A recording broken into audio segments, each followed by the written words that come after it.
পৃথক রাজ্য ত্রিপুরাল্যান্ড গঠনের দাবিকে সামনে রেখে বুধবার আগরতলার সুপারি বাগান স্থিত দশরথ দেব স্মৃতি ভবনে অনুষ্ঠিত হল আইপিএফটির কেন্দ্রীয় কমিটির এমসিসি সম্মেলন। রাজনৈতিক ও সাংগঠনিক নানা গুরুত্বপূর্ণ বিষয় নিয়ে দিনব্যাপী বৈঠকে অংশ নেন দলের শীর্ষ নেতৃত্ব। সম্মেলনে উপস্থিত ছিলেন আইপিএফটির সভাপতি প্রেম কুমার রিয়াং, সাধারণ সম্পাদক তথা মন্ত্রী শুক্লাচরণ নোয়াতিয়া, সাধারণ সম্পাদক স্বপন দেববর্মা সহ অন্যান্য নেতৃবৃন্দ। এদিন দলীয় পতাকা উত্তোলনের মাধ্যমে সম্মেলনের সূচনা করেন সভাপতি প্রেম কুমার রিয়াং।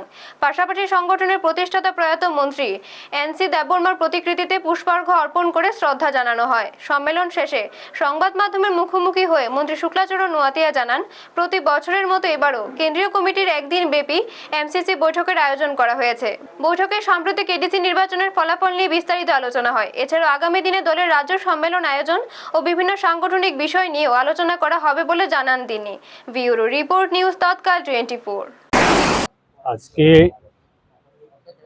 স্বশাসিত জেলা পরিষদ নির্বাচনের পরে আমাদের প্রত্যেক বছরের member of central committee MCC আমাদের কমিটি রয়েছেন রাজ্যভিত্তিক। এই কমিটির আমরা প্রত্যেক বছরে একবার আমাদের কনফারেন্স হয়, আলোচনা হয় সাংগঠনিক বিভিন্ন বিষয় নিয়ে এবং আগামী দিনে আমাদের সংগঠনের রূপরেখা নিয়ে আমরা আলোচনা করে থাকি। এই বছরে আমরা আজকে দিনে আমরা মেম্বার অফ সেন্ট্রাল কমিটি আইপিএফটির আমাদের একদিন ব্যাপী এই কনফারেন্স।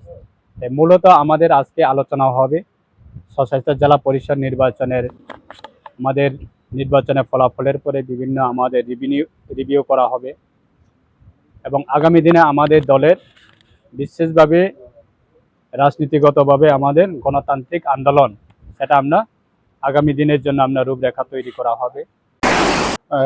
নমস্কার সবাই মিডিয়া বন্ধুদেরকে। আজকে পার্টি আইপিএফটির মেম্বার অফ সেন্ট্রাল কমিটি অর্থাৎ এমসিসি আমাদের রাজ্য সম্মেলন। এই সম্মেলন আমাদের প্রত্যেক বছরে একবার হয়।